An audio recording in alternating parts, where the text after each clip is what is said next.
One of Donald Trump's most controversial and beloved loyalists is literally packing his bags, and Washington is a-Twitter with speculation as to what this means for the future of a major national scandal and for Donald Trump himself. Everybody have some bleach on hand, and not to inject yourselves with. This story has a scum problem. Welcome to Occupy Democrats. I'm David Reddish, and once again, please subscribe to our channel if you haven't. Okie dokie, let's get to it, shall we?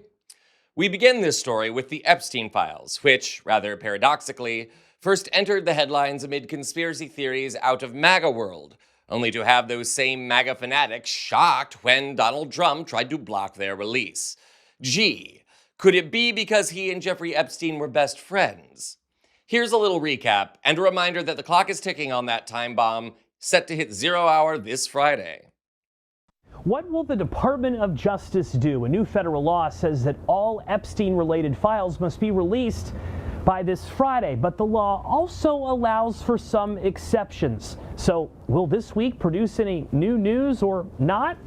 It's unclear. President Donald Trump signed the Epstein Files Transparency Act into law on November 19th. That started a 30-day clock for the Department of Justice to release the files. The deadline for release is this Friday. If you read the text of the law, it states it's an act to require the Attorney General to release all documents and records in possession of the Department of Justice relating to Jeffrey Epstein.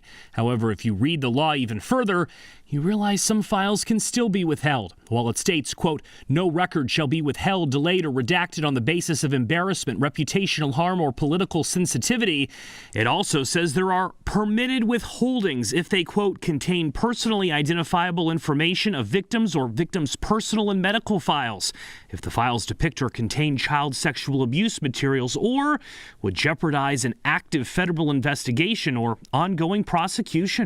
So what does this have to do with a major Trumper packing his bags? Getting there. Stay with me.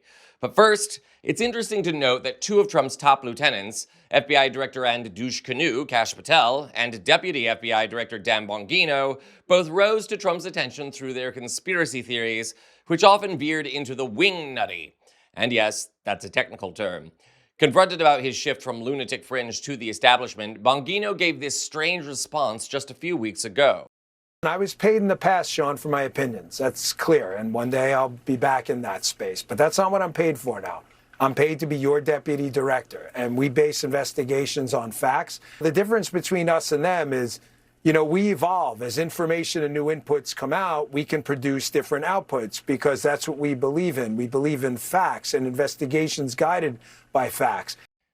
Oh, that statement has not aged well. Stick around.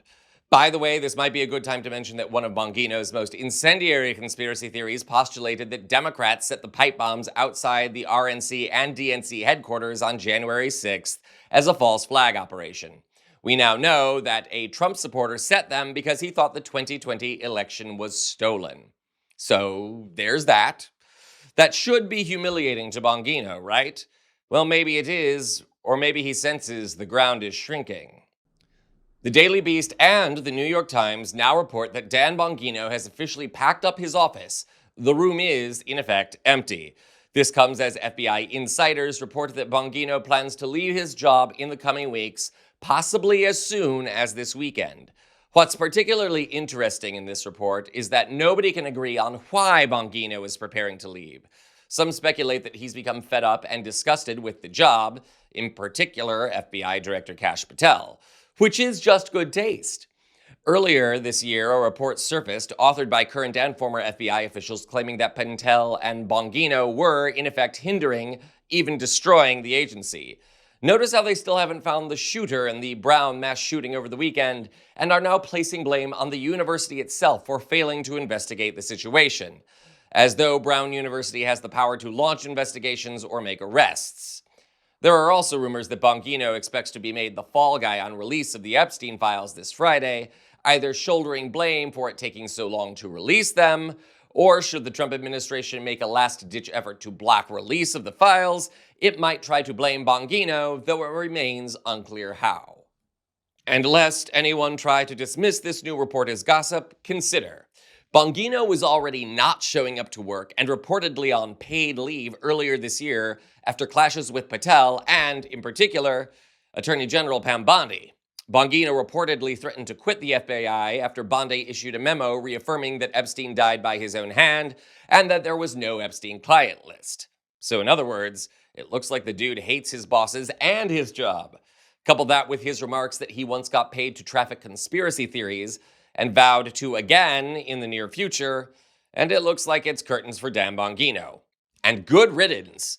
This report also comes amid increasing calls for Patel to resign for his ineptitude, not to mention that he has to sit in a booster seat every time he does an interview. So stay tuned.